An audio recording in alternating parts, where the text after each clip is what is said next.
Move! Get up! Please don't touch the chair. Move away from the entrance now.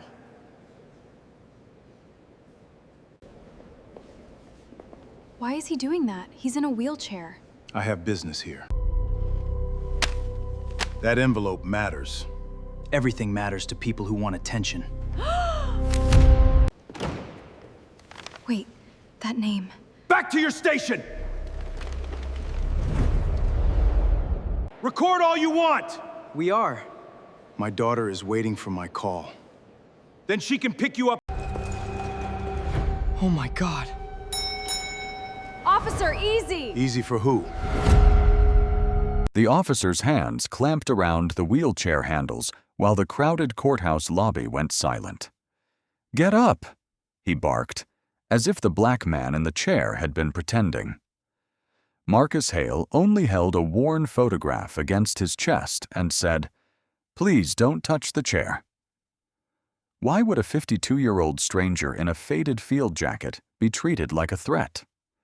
Why did no one listen when he said the sealed envelope in his lap mattered? And why did one young clerk suddenly go pale after reading the name stamped on it? By the time the truth reached the hearing room, every camera was already rolling, and the officer had no idea who he had just humiliated. The left wheel caught on the brass strip at the courthouse doorway. Marcus Hale kept one hand on the photograph in his lap and the other on the brake. The lobby smelled of floor wax, wet coats, and burnt coffee. People waiting for hearings went quiet, one by one. "Move it," Officer Brent Calloway said. Marcus turned slowly. He was 52, broad-shouldered in a wheelchair, with a gray beard and a faded field jacket.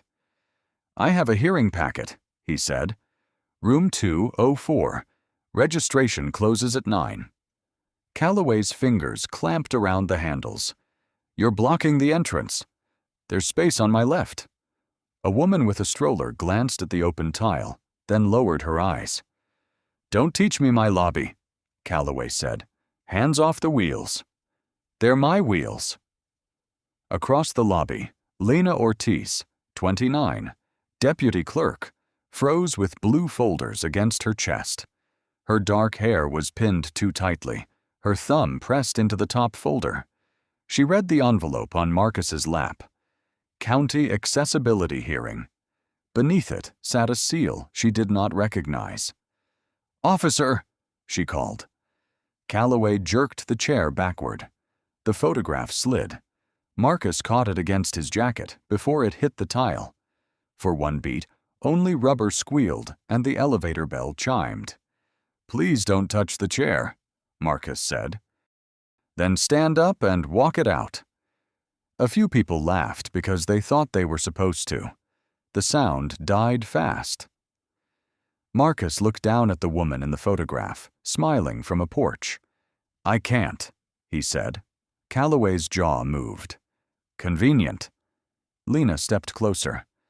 "Sir, I can check his packet." "Stay at your counter, Ortiz."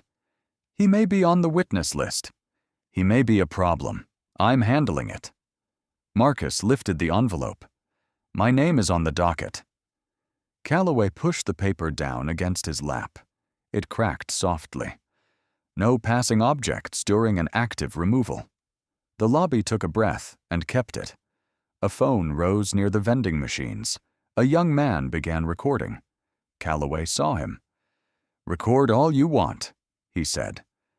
Marcus's voice dropped. "My daughter is waiting for my call." "Then she can pick you up outside." "I'm not leaving." The officer moved to the front of the chair. One hand landed on Marcus's armrest. "You don't decide that." Marcus moved his palm from the brake to the photograph. Lena saw the picture bend at the corner. She also saw a line under the envelope flap. Federal Military Service Review. Her face changed. Sergeant Nolan Reed entered from the side hall with coffee in one hand. "What's the delay?" Calloway straightened. "Refusal to comply. Blocking access. Possible false documents." "They are not false," Marcus said. Reed looked at the witnesses, then at the phone. He never looked at the envelope. "Clear him from public view." "Sergeant, I need to verify," Lena began. "Not now." The wheelchair brake clicked under Marcus's hand. Calloway bent near his ear. "Last chance to make this easy."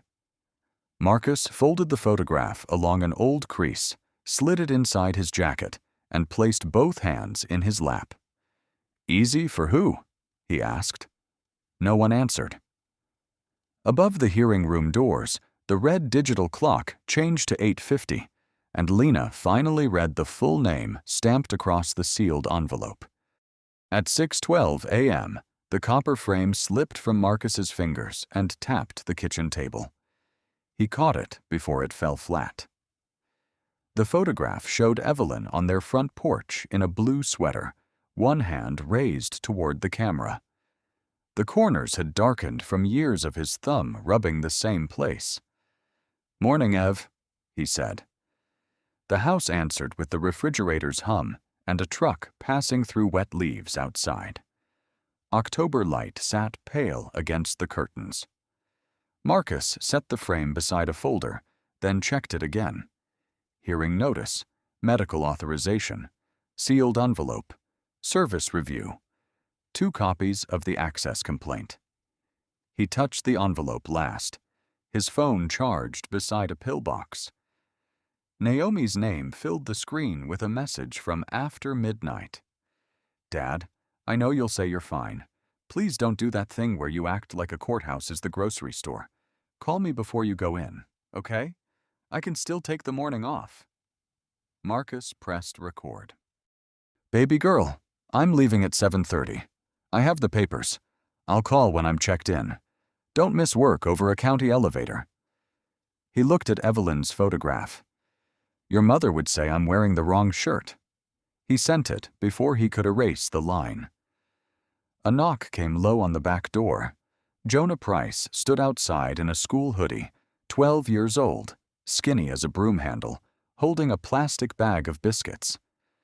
"Mom said you might forget breakfast," Jonah said. "I don't forget. I postpone." "That's what she said you'd say." Marcus unlocked the door. Cold air came in with the smell of damp pine and road exhaust. Jonah stepped inside and placed the bag on the table without moving the photograph. "You going to the big building?" the boy asked. "The courthouse." "For trouble?" "For talking." "My mom says talking in buildings like that is trouble with chairs." "Your mom listens better than most adults." Jonah looked at the folder. "Is that Army stuff?" "Some of it." "Were you important?" Marcus slid the sealed envelope under the hearing notice. "I was useful." "That's not the same." "No," Marcus said. "It isn't." The wall clock ticked, steady and small. Marcus buttoned his faded field jacket.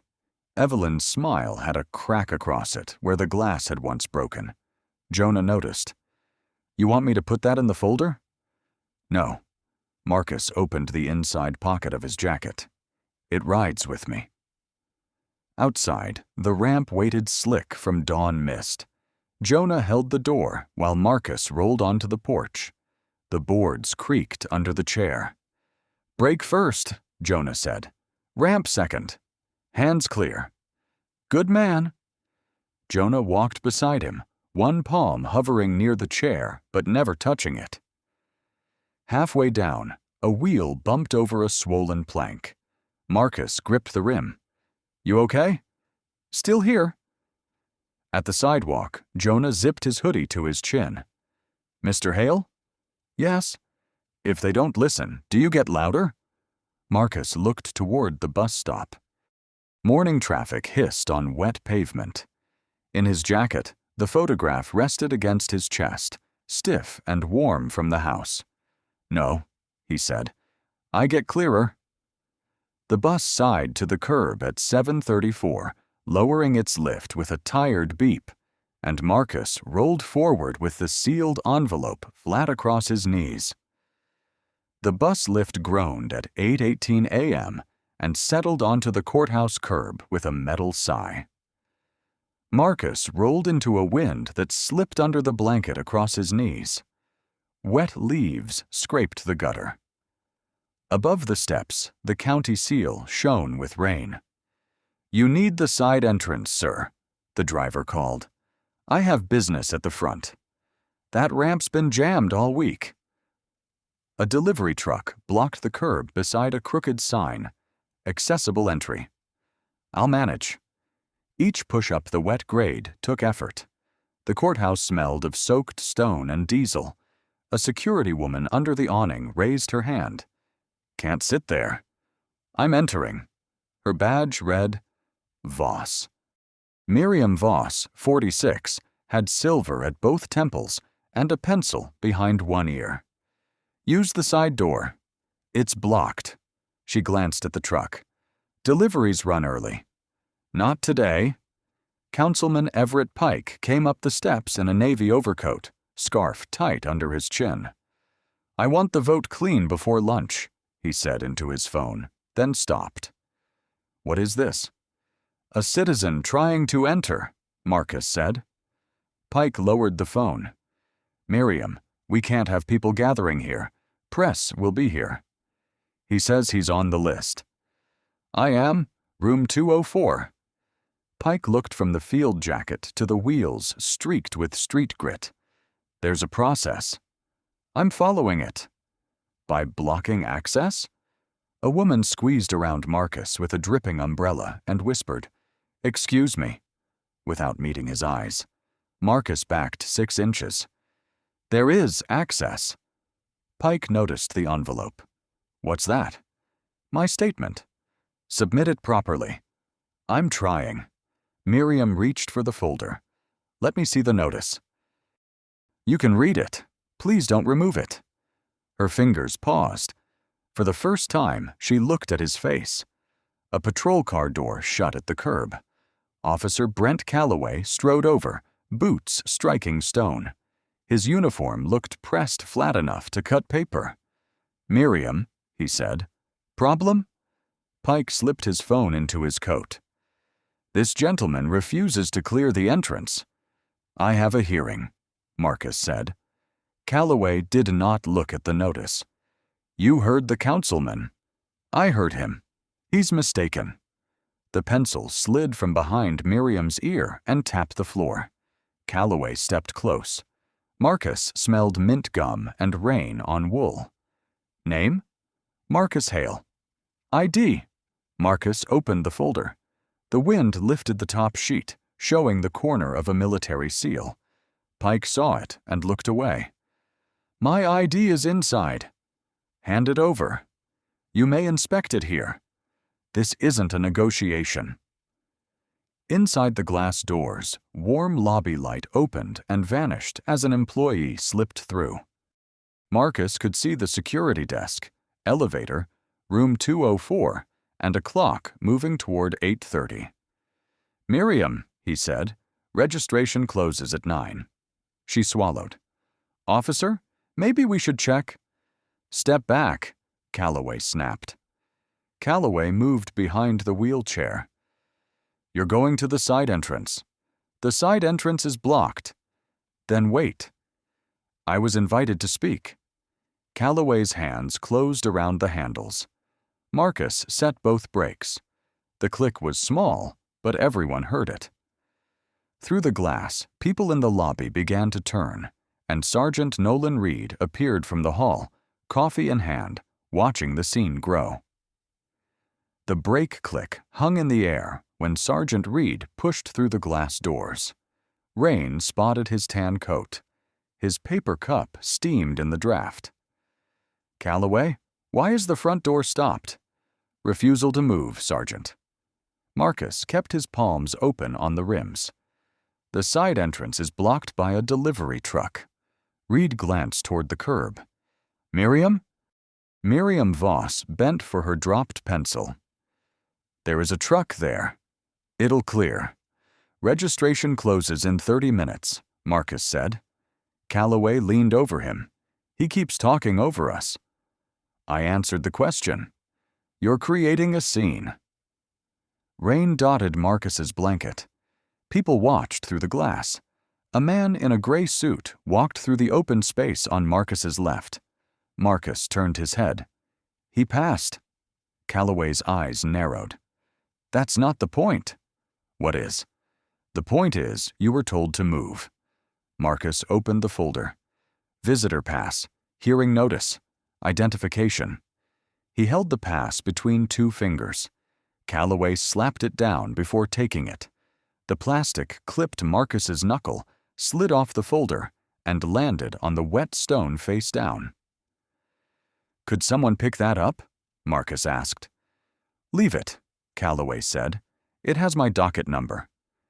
Then you should have held it better. A woman by the detector whispered. That wasn't his fault. Calloway turned. Do you have business with security, ma'am? She lowered her umbrella. Lena Ortiz came from the clerk counter. Sergeant Reed, room 204 sent down a list. We're missing one speaker. We're busy, Reed said. The name is Marcus Hale. That is my name, Marcus said. Lena's gaze dropped to the sealed envelope. The hearing officer asked that all speakers be checked in before 9. Ortiz, return to your station. I can scan his pass. No. Calloway picked it up. He held it by the edge, but did not turn it over. The front has my photo, Marcus said. I know what a pass is. Then read it. The officer's thumb pressed the blank back of the card. I don't take orders from you. Pike stepped closer. Donors are arriving. We can't let this become a debate. It became one when no one checked the ramp, Marcus said. File a complaint after the hearing, Reed said. I'm here for the hearing. You are delaying it. Behind Reed, the elevator chimed. A woman pushed a document cart into the lobby and gripped the handle. Lena stepped outside. Sir, may I see the pass? Calloway lifted it away from her. I said I have it. You haven't read it. The words came out too loud. Reed turned. Careful. Lena's cheeks flushed. Yes, Sergeant. A delivery driver came out with an empty dolly. You need me to move? Miriam said quickly. Yes. Calloway snapped. Not yet. But I'm blocking the ramp. Marcus lifted his eyes to Reed. Now you know. Reed looked at the driver, the witnesses, then Calloway's hand holding the pass backward. Pike spoke first. Officer, remove him from the entrance. We'll sort paperwork inside. Marcus's voice stayed low. Inside where? Calloway stepped behind the chair. Away from the cameras. The visitor pass slipped from his wet fingers and fell once more, still face down, as the lobby doors opened and Lena saw the red hearing clock change to 8:37. Calloway shoved the glass door with his shoulder, and courthouse air rolled over Marcus. The wheelchair crossed the threshold crooked. One wheel bumped the rubber mat, the brake scraping in a thin squeak under Calloway's palm. Heads turned from the security line, the clerk counter and benches beneath the flag. Clear a path, Calloway barked. There already is one, Marcus said. A man with a folder stepped back. The lobby smelled of bleach, damp wool, and burned coffee. Lena followed with the scanner pressed to her chest. Sergeant, his pass is still outside. Miriam will retrieve it, Reed said. Calloway parked Marcus beside the metal detector. You sit here until you learn how this building works. Marcus looked at the sign for room 204. I know how time works. It is 8:39. Someone near the vending machines gave a laugh. Calloway turned, and the laugh died. Everybody hear that? He knows time. Marcus adjusted the photograph inside his jacket. Please step away from the chair.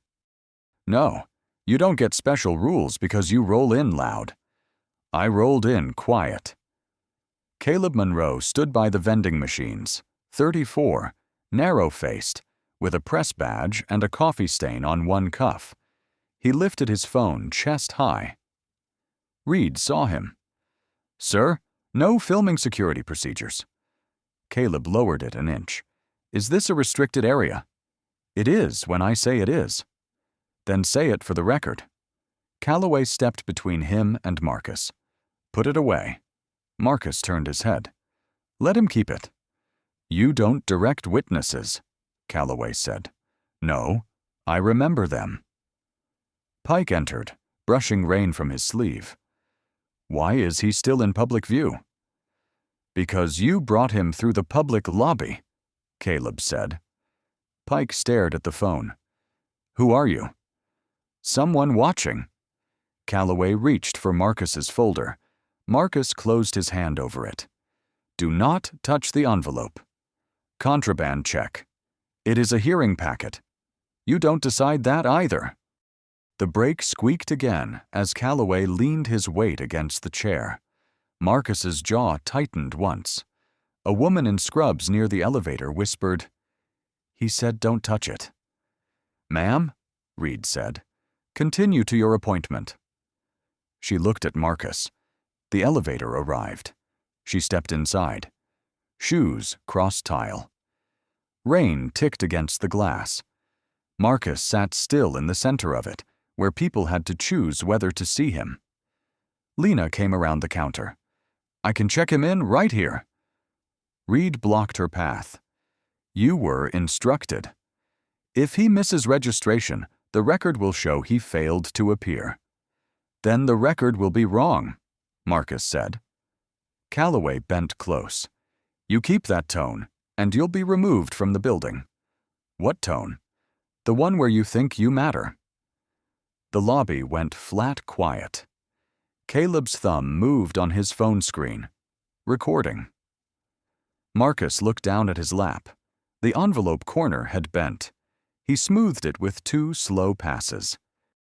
"I matter enough to be on that list," he said. Calloway grabbed the right handle and jerked the chair half a turn toward the side hall. The brake screamed. Lena flinched. Caleb stepped from the vending machines, and his phone caught the moment Marcus's photograph slid halfway from his jacket and stopped against his wrist. Caleb's phone shook enough for the recording dot to blur. He steadied it near the vending machine, where old coffee clung to the wall. The screen framed Marcus's chair, Calloway's fist on the handle, and the photograph caught against Marcus's wrist. "Officer, he asked you not to touch the chair," Caleb said. Calloway turned. "You want to join him?" "I want a clear record." "You want clicks." "No, I want the room to remember what it heard." Marcus slid the photograph back under his jacket. "Stay where they can see you." Reed moved between the phone and the chair. "Put that away." "Is there a written policy?" "This is a courthouse." "That wasn't my question." A murmur moved across the benches. The elevator opened, then shut empty. Lena gripped the scanner until the cord pulled straight. Calloway lifted Marcus's folder. "Subject refused lawful direction." Marcus kept one palm on the envelope. "I asked to be checked in." Subject became argumentative. "I answered questions." Subject interfered with entrance security. A man near the flag whispered, "That's not what happened." Reed snapped, "Sir, do you have business here?" The man looked at the floor. Caleb shifted the phone, catching him. Lena saw the seal when Marcus's envelope tilted. A file number ran along the flap. The clock read 8:43. She reached for a sticky note. "Ortiz," Reed said without turning. Her hand stopped. Marcus noticed. "Miss Ortiz, if my packet is delayed, write down the hearing number." Calloway laughed once. "He's issuing orders from a chair." Lena slid the note under intake forms and wrote with her left hand. Reed leaned toward Marcus. "You're being given an opportunity to comply." "I am at the correct building." "You are at the wrong attitude." My attitude does not close registration. Calloway jerked the folder. The envelope bent under Marcus's palm. The photograph slipped again, landing face up on his knee. Evelyn's blue sweater shone under the lights. For a second, Marcus did not speak. Cold air moved across his neck as doors breathed open. Caleb lowered the phone. "Sir, is that your wife?" Marcus covered the photograph. "Yes?" Calloway said. "Enough theater." Marcus looked up. "Do not use her for your report." A woman near the benches covered her mouth. Lena wrote the final digit. Reed noticed. "What are you doing?" "Backing up a docket number." "You were not authorized." "I'm authorized to keep records." Calloway snatched the folder free. Marcus's hand came away empty. The chair rocked back and the brake squealed. Caleb's phone jerked. On the screen, the officer blurred, then sharpened. Folder gone. Marcus's palm open. "Give that back," Lena said. "Stay out of police business." "It is court business." Reed took the folder. "We'll secure these until the disturbance is resolved."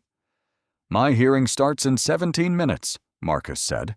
"Then you should have arrived without a disturbance." Marcus held the photograph against his chest. "I did." Caleb whispered, "I have that." "Last warning," Reed said. Caleb swallowed. The phone kept shaking, but it stayed up. The hallway door beside security opened, showing a narrow room with a metal table and a buzzing light. Calloway unlocked Marcus's brake. The hallway door opened under a buzzing fluorescent tube. Calloway pushed Marcus inside. The wheels bumped the metal table. The room smelled of dust and cold coffee. A vent rattled above gray lockers. "Park him there," Reed said. Marcus set his brake first. "I need my folder." "You need to sit still," Calloway said. "It has the hearing notice." Reed put the folder beyond reach. "It will be reviewed." "By whom?" "By us." Lena stood in the doorway, scanner against her chest. "Sergeant, room 204 is calling names in 12 minutes. Then go do your job."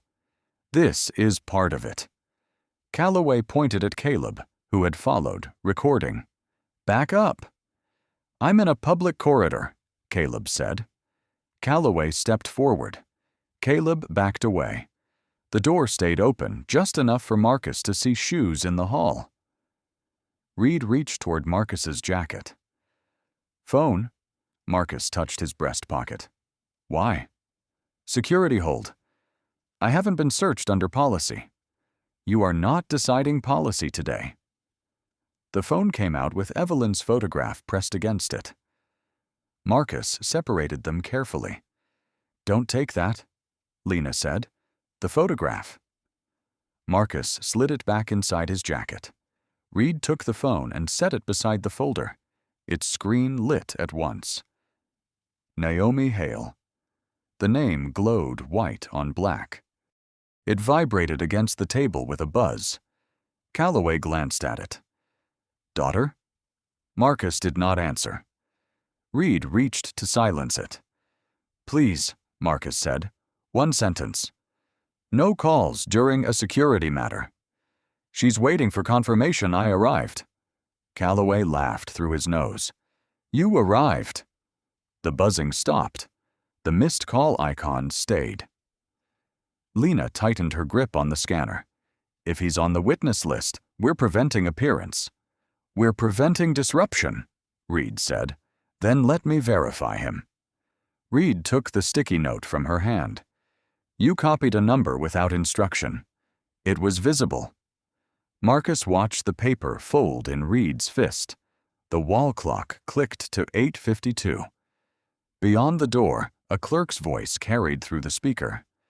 "County accessibility hearing, room 204. Registered speakers, please proceed." "I can be there in 2 minutes," Marcus said. Reed looked at Calloway. "Shut the door." Lena stepped in front of it. "No." Everyone stopped. Her scanner cord swung against her skirt. In the stillness, the vent rattled like loose coins. Reed lowered his voice. "Move, Ortiz. If you close this door, I have to log who ordered it. You want to make this about you? No. I want it to be about the docket." Calloway leaned close to her. "Don't confuse paperwork with authority." Caleb's voice came from the hall. "That's on video." Calloway spun. The door struck Lena's shoulder as he pushed through. She caught the frame, breathing hard. Inside the room, Marcus's phone lit again. Naomi Hale. A text preview appeared. "Dad? Please answer." Marcus closed his eyes for 1 second, then opened them. "When they call my name," he said. "Will you listen?" Lena nodded once. A second announcement crackled. "Marcus Hale." The name traveled down the hallway official. No one answered. Reed picked up the phone, turned it face down beside the sealed folder, and Marcus watched the light disappear. The sealed folder made a flat sound when Reed dropped it on the metal table. Marcus sat 3 feet away, close enough to see the official seal, too far to reach it. The fluorescent light buzzed over his shoulder. His phone lay face down beside a brown coffee ring. "You have no consent to open that," Marcus said. Calloway pulled blue gloves from a wall box. "Security inspection. This is a hearing packet. Then it should survive being looked at." Lena stood by the door. "Sergeant, we can walk him upstairs and review it there." Reed read the sticky note he had taken from her and slipped it into his pocket. "You are done assisting." The hallway speaker crackled. A voice called another name. Chairs scraped above them, a room moving on without Marcus. Calloway opened the folder. The first page was the hearing notice. The second showed medical restrictions. The third carried a Federal Service Review header with dates and redactions. "Old military stuff," Calloway said. Marcus's hands tightened on the wheel rims. "Careful with the envelope." Calloway lifted it. "This one? Do not break the seal. You keep giving commands. I am stating limits." Calloway pressed his thumb near the flap. The edge of the official seal buckled under the glove. Marcus's shoulders went still. "Stop," Marcus said. Lena stepped forward. "Officer?" Calloway looked at the seal, then at Marcus. "That get your attention?" "The seal belongs to the review office. It was entrusted to me." Reed took the envelope. "Nobody is opening it." "You already damaged it," Lena said. Reed's eyes cut to her. "Return to intake." "I heard room 204 call his name." "And?" "No one answered because you held him here." Calloway tapped the medical letter. "This says he's non-ambulatory. He knew we'd need special handling." Marcus looked at him. "Special handling is not dragging." Outside, Caleb shifted in the hall, his shoes squeaking on wet tile. Reed gathered the pages. "We'll bag the materials, note refusal to comply, and release them after review. My statement is in that folder. Then it will be reviewed. By the hearing officer. That is not your call." Marcus stared at the closed phone. "Call Naomi." "No." "Then call room 204. "No," Lena said. "I can." "Touch a phone for him," Reed said, "and I write it as interference." The scanner in Lena's hand beeped once, low battery. Calloway slid the papers into a clear evidence pouch. The plastic crackled loud in the small room. Marcus watched the hearing notice vanish behind cloudy film, then the medical letter, then the envelope with its bent edge. "You're making a record," Marcus said. Calloway sealed the pouch. "That's the idea." "No, not the one you think." Reed took the pouch. "Secure it." The speaker above the hallway hissed. "Final call for Marcus Hale." Lena stepped halfway out, then looked back at the cabinet key turning in Reed's hand. "He's present," she said. "Not registered," Reed replied. The lock clicked. Marcus lowered his eyes to the empty place on the table where his folder had been. A small crescent of blue wax from the damaged seal clung to the metal, pressed thin by Calloway's thumb, and Lena saw it before Reed swept it into his palm. Lena did not go back to intake. She waited until Reed and Calloway stepped into the hall with the evidence pouch, then bent as if tying her shoe. The blue crescent of wax lay under the table leg, no bigger than a fingernail. She slid it into her badge holder. "Ortiz," Reed called. "Coming." Her voice sounded normal. Her hands did not. At the counter, the lobby had changed. Whispers under the detector, wet shoes dragging, the elevator opening on people who knew something had happened. Caleb stood near the vending machines. "They took his documents." Lena kept her eyes on the terminal. "Not now. The camera records audio." He shut his mouth. She typed the docket number from memory. Marcus Hale's name sat third, marked pending. Beside it was a notation she had never seen. Federal Military Service Review. Sealed attendee packet. Lena picked up the desk phone. "Room 204. This is Ortiz. Is Hearing Officer Bell still on registration?" A clerk upstairs answered. "We passed final call." "Do not close Marcus Hale. They said he failed to appear." "He is in the building." A pause. Paper rustled. "Who has him?" "Security." The clerk lowered her voice. "Oh." Lena opened Veteran Liaison and dialed. "Veterans Recovery Center," a man answered. "Greer?" "My name is Lena Ortiz, Riverton County Court. I need to verify a sealed packet for Marcus Hale." The line went empty. Then the man said, "Where is Marcus?" "In the courthouse." "Is he safe?" Lena looked at the wax in her badge holder. "Held from the hearing." "Who ordered that?" "Sergeant Reed and Officer Calloway." "Put me on with Marcus." "I can't." They took his phone. For 3 seconds, only the scanner belt hummed. The man's voice came back lower. "Marcus Hale is not a routine complainant. He is the principal witness and protected recipient in a federal service review. That packet is sealed for chain of custody. Was the seal opened?" "Bent. Not opened." "You saw that?" "Yes." "Write your name beside the time. Right now." Lena grabbed a blank receipt. Her pen left a groove. 8:59 a.m. seal, bent. Packet removed. Marcus present. "Sir, who are you?" "Thomas Greer, former medic. I signed the statement that kept him alive long enough to come home." Through the security room window, Marcus sat alone, hands resting in his lap, looking at the face-down phone as if it were a door he refused to pound on. "Ms. Ortiz?" "Yes." "You keep that hearing open." Reed appeared at the counter. "Who are you talking to?" Lena set the receiver down, but did not hang up. "Verification." "I told you to stop." "The docket requires it." Calloway came beside him. "What did she verify?" Lena turned the monitor so they could see only the county seal. "That Marcus Hale is present in the building." Reed's jaw tightened. "Change it." "No." The word landed softly, but 2 people in line heard it. Calloway leaned over the counter. "You sure you want your name on this?" Lena removed her badge holder and placed it beside the keyboard. The blue wax showed through the clear plastic.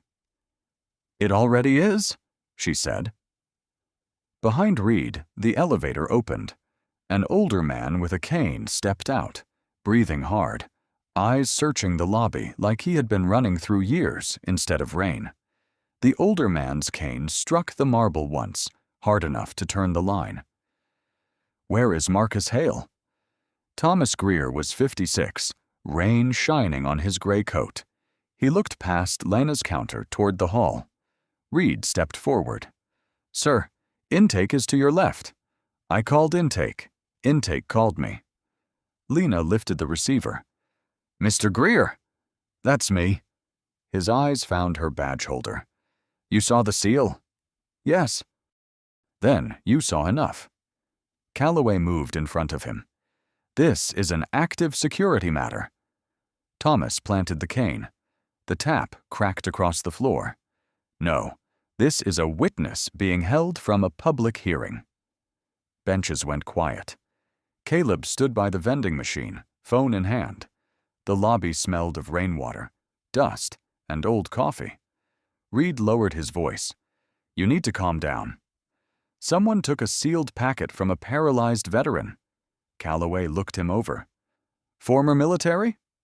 Former medic. Then you know procedures. I know procedure from panic. Caleb's phone buzzed. His clip had posted. Views climbed.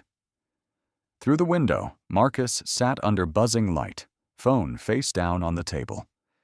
Mr. Greer, Caleb said, I have video. Keep it safe. Reed heard him. Mislead people, and you may be liable. Then correct it. No statement. So the video stands. Thomas moved toward the hall. Calloway blocked him. Back up. You put hands on me, this room gets worse for you. Threat? Forecast. Lena stepped from behind the counter. Sergeant, Belle has to be told. She'll be told when we finish. She's asking why her witness is present but absent. Reed turned. Who changed the status? I did. A small sound moved through the lobby, the sound people make when someone refuses to stay small. At 9:07, Naomi's car stopped crooked by the delivery zone. She ran in without an umbrella, hair wet against her cheeks. Where is my father? Marcus heard her. His fingers flexed on the armrest. Naomi saw Calloway. Are you the officer in the video? Ma'am, lower your voice. Answer me. Reed stepped between them. Your father is safe. Then why didn't he answer? He is being processed. He is a veteran witness, not a package. Thomas turned. Naomi. She stared at him, recognizing a face from photographs her father never explained.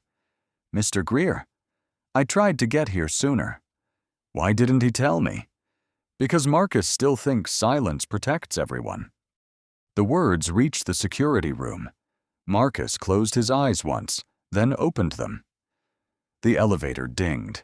Ruth Bell stepped out with a red folder. Sergeant Reed, she said, why is my named witness locked in a security room? Reed straightened. Temporary hold, ma'am. On what charge? Calloway said. Disruption. Ruth looked at Lena. Was he disruptive? Lena's dead scanner hung in her hand. He asked to be checked in. Ruth turned to Caleb. You recorded? Yes. Send me everything, not a clip. Everything. Caleb nodded. Ruth faced Reed again. Open the door. Reed hesitated long enough for Naomi to see it. Now, Ruth said. The key scraped in the lock. Marcus looked first at Naomi, then at Thomas, and finally at the cane planted on marble like proof that the past had arrived before the county could hide it. The door opened with a scrape that made Naomi step forward. Marcus rolled, eyes moving from the table to Reed's hand to the locked cabinet. My folder, he said. Ruth Bell held out her palm. Sergeant. Reed took too long. The materials were secured. Then unsecure them. The key turned. Plastic crackled as the pouch came out. Through cloudy film, Marcus saw the bent seal. His fingers tightened on the rims. Naomi knelt beside him. Dad? I'm here. You didn't answer. They had my phone. She saw Evelyn's photograph inside his jacket and touched only his sleeve. Ruth pointed toward the elevator. Room 204, now. The hearing room smelled of paper, old carpet, and warm projector bulbs. Some people looked away when Marcus entered. Others watched his wheels leave dark rain marks down the aisle. A microphone waited at the witness table. Its red light blinked. Ruth set the pouch down. "For the record, Marcus Hale is present," a clerk whispered. "He was marked absent." "Correct that." Reed stood near the wall. Calloway stayed by the door. Ruth faced Marcus. "Mr. Hale, can you speak?" Marcus rolled closer. The microphone squealed before his voice came through. The sound sliced the room, then settled into a low hum. "Yes," he said. That single word made the room hold still. Ruth opened the pouch without touching the seal. "Ms. Ortiz, state what you observed." Lena stood with her badge holder. "Mr. Hale arrived before registration closed. The accessible entrance was blocked. He asked to be checked in. Officer Calloway moved his chair without consent. Sergeant Reed ordered him held." Calloway's face darkened. "That is not complete." Ruth did not look at him. "You will have a turn." Caleb connected his phone. The video appeared. Space on Marcus's left, the pass falling face down, Calloway's thumb never turning it over. "Audio up," Ruth said. Marcus's recorded voice filled the speakers. "There's space on my left." On the screen, a man walked through that space.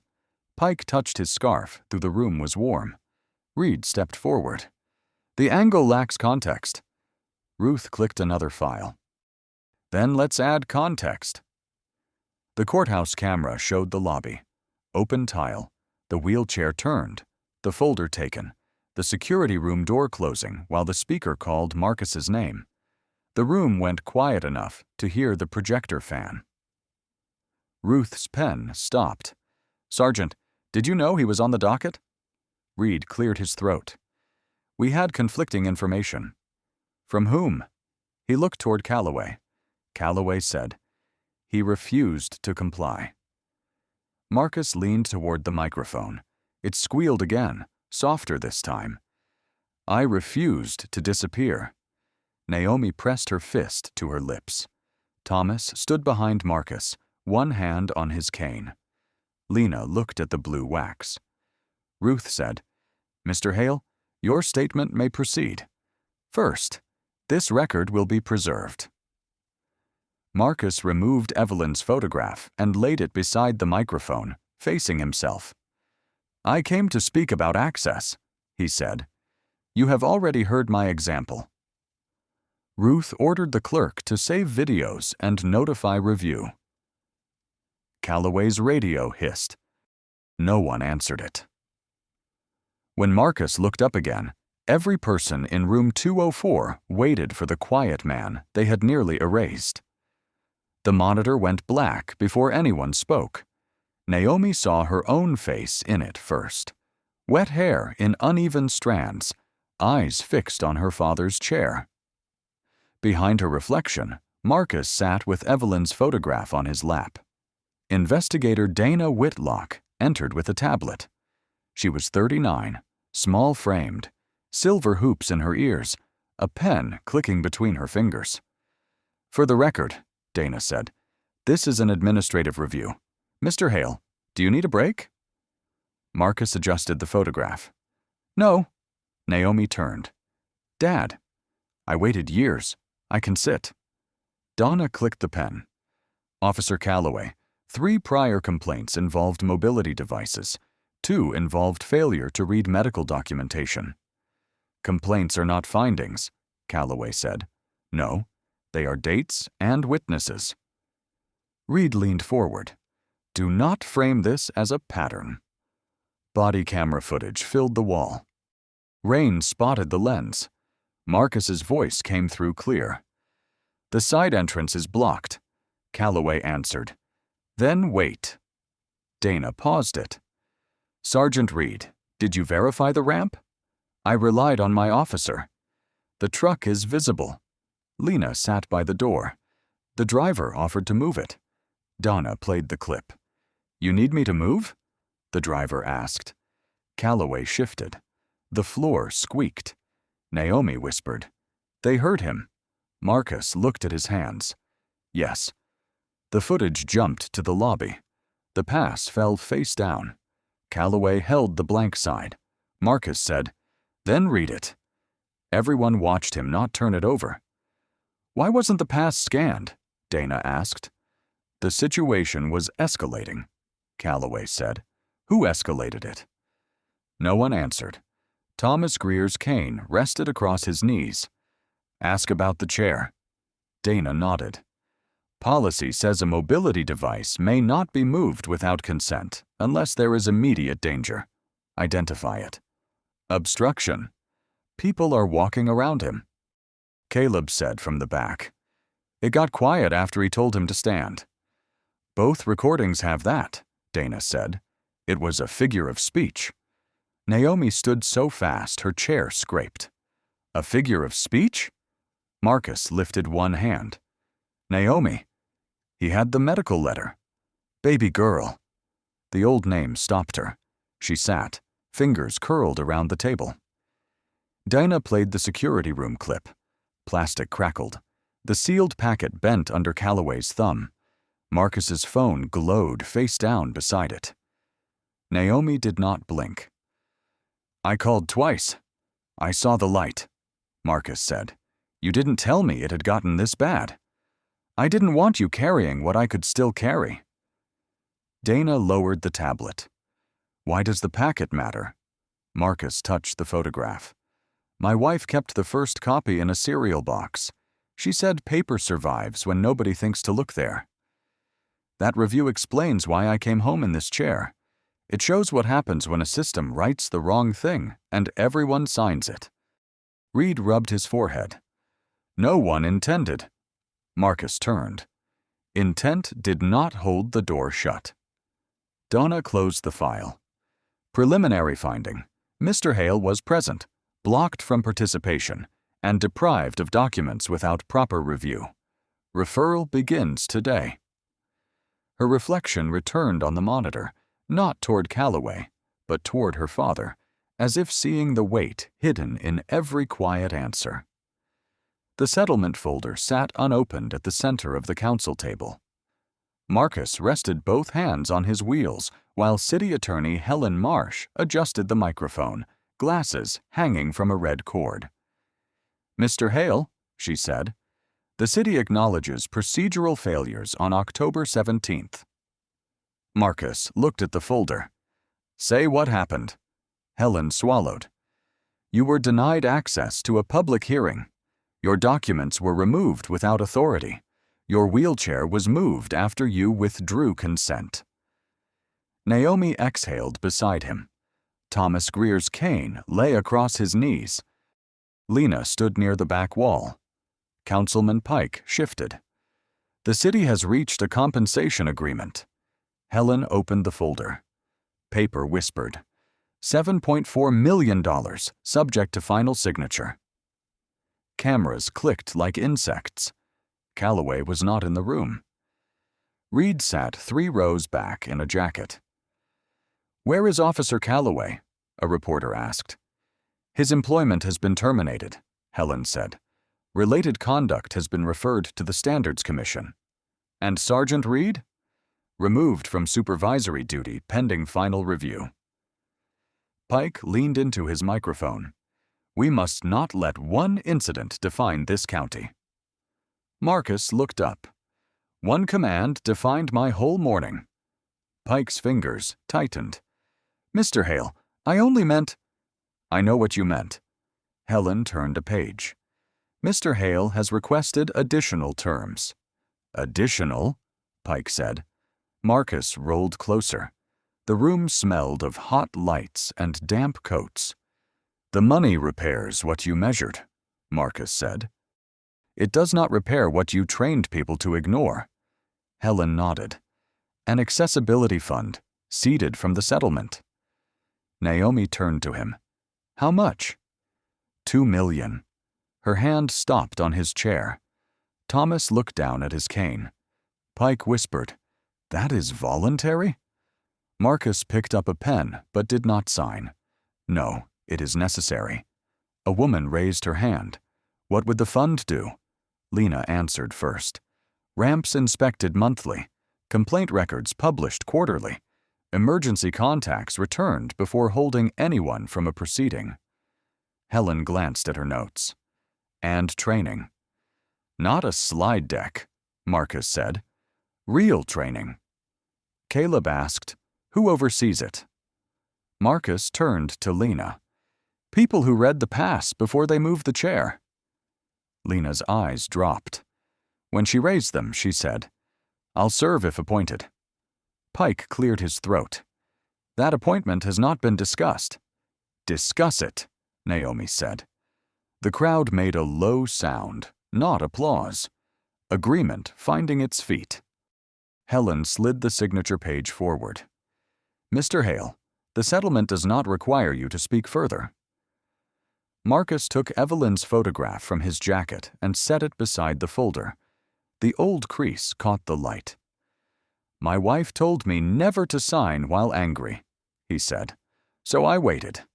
Thomas murmured. She did say that. Marcus signed once. The pen scratched across the line. Reporters surged. Do you forgive them? What should people know? Is this a victory? Marcus closed the folder. My chair is not permission, he said. My silence is not agreement. Then he rolled toward the side exit, where Lena stared at a blank wall beside the courthouse doors, measuring where a new sign could go. The first screw fell from Lena's hand and rang against the courthouse step. She crouched beside the sign with a drill and anchors in her palm. Autumn sun cut through the glass doors, showing old scratches around the entrance. Marcus watched from his chair. You're measuring twice. 4 times, Lena said. No one is going to say it was crooked. Thomas Greer stood behind him with 2 coffees. Crooked signs are a government tradition. Not today. Naomi looked toward the ramp. The delivery zone had blue paint now. A tow-away notice stood where the truck had blocked Marcus. Caleb kept his camera low. Marcus nodded at the plaque. Take the sign, not me. That is less clickable. Good. A worker set the plaque against the stone. Lena read the first rule under her breath. Mobility devices will not be moved without consent, except in immediate danger. The drill whined under the awning. Marcus felt it in the rims. Councilman Pike came out with a folded speech. Mr. Hale, the council appreciates your participation. Marcus looked at the paper. Did they write that for the wall or for me? For both, I suppose. Then say the part that changes something. Pike glanced at Lena. Quarterly audits will be public. Disability access complaints go to an outside reviewer. Officers here train with disabled residents and veteran advocates. Thomas handed him the second coffee. Hold that while you learn. Pike accepted it before realizing what he had done. Lena drove the last screw. Metal shavings clung near the head, bright as salt. Dana Whitlock arrived with a binder. Oversight board appointments are final. Already? Naomi asked. Ruth Bell insisted. Lena, 1 retired medic, 1 disability attorney, 2 residents, rotating clerk observer. Thomas lifted his cup. I'm the retired medic, unless they found a better-looking one. Marcus said, They looked. They failed. Inside, a young security officer opened the accessible lane. His training badge was clipped upside down. Mr. Hale, he said, would you like assistance with the door? Marcus touched his wheel. Ask me how. The officer swallowed. How may I assist? Hold the door. Don't touch the chair. Yes, sir. He held it wide. Marcus rolled through. No one grabbed the handles. No one spoke over him. The lobby smelled of floor wax again, but the benches had been moved 2 feet from the security lane. Lena watched his wheels cross the same brass strip. This time, the left wheel did not catch. Naomi walked beside Marcus to the counter. You okay? He looked at the elevator, the hallway door, the place where his phone had glowed unanswered. No, he said, but I am entering. Pike touched the sign with one finger. Dinah wrote the time. At the counter, Lena placed a small card in front of Marcus. It listed the complaint line, the oversight schedule, and her name as coordinator. I wanted you to have the first copy, she said. Marcus turned it over. On the back, in Lena's careful handwriting, was one sentence. Present means present. He slipped the card behind Evelyn's photograph. Outside, the fresh screws caught the afternoon light, and the new rule waited for the next person who came through those doors without anyone knowing their name. 3 months later, the Veterans Center smelled of fresh paint and coffee. Marcus rolled into the back office just after 9, past a board covered with blue forms, access requests, complaint rights, emergency contact return policy. Rain tapped on the window. Naomi set a small package on the desk. Before the first meeting, she unwrapped the copper frame from his kitchen. The glass had been replaced.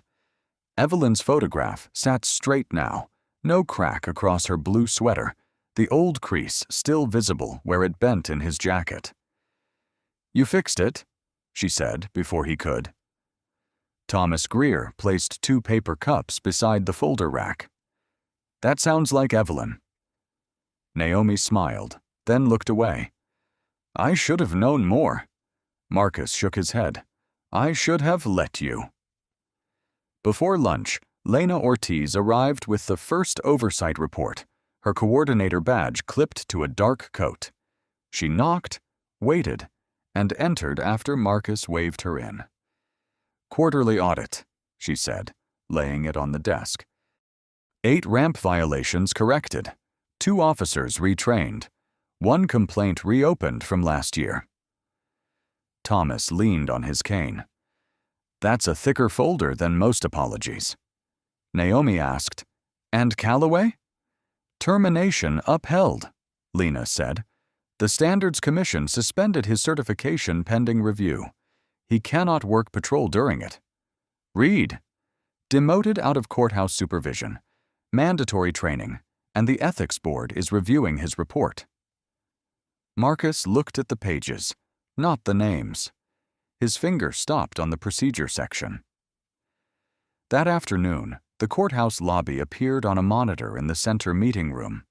A young security officer stood beside the brass strip while a woman in a power chair approached. How may I assist? He asked.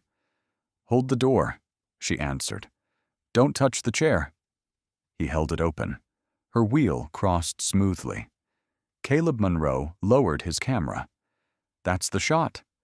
Use her name only if she agrees, Naomi said. She already did. Councilman Pike sat through the session without a speech in his hand. When the lights came up, he walked to Marcus. The first public report posts tomorrow, Pike said. No edits from my office. Lena watched him. He added, That was the agreement. Pike looked at the floor. I moved too fast that day, and looked too little. Thomas shifted his cane, but said nothing. Marcus turned the copper frame slightly, so Evelyn faced the room. Then, look longer next time. By winter, the fund had paid for 5 ramps, a courthouse aide position, and a hotline that rang at Lena's desk, not into a drawer. Miriam Voss retired quietly after submitting a statement about the blocked entrance. Caleb's full report stayed pinned in the center, where visitors could read it while waiting for rides. On a clear Friday, Naomi brought Jonah Price to the Veterans Center. He stood taller in his school hoodie and placed a bag of biscuits on the desk. Mom said you might postpone breakfast, he told Marcus. Marcus looked at Naomi, then at the copper frame, then at the new forms stacked beneath it. Jonah grinned. Did they listen this time? Marcus rolled to the window. The courthouse roof was visible beyond bare trees. Not at first, he said, but the door stayed open. Naomi rested her hand near his chair, close but not touching. The photograph caught the light. Outside, rainwater dried on the ramp. If this story stayed with you, share in the comments whether you have ever seen someone's dignity questioned because others judged too quickly. Your story may help someone else feel less alone. Share this with a person who believes justice is not only about one big decision, but about the small rules that protect people before harm is done. Subscribe for more stories about quiet resilience, accountability, and the kind of systemic change that begins when one person refuses to disappear. And remember Marcus's chair, his photograph, and the open door the next time someone is treated as if they do not belong.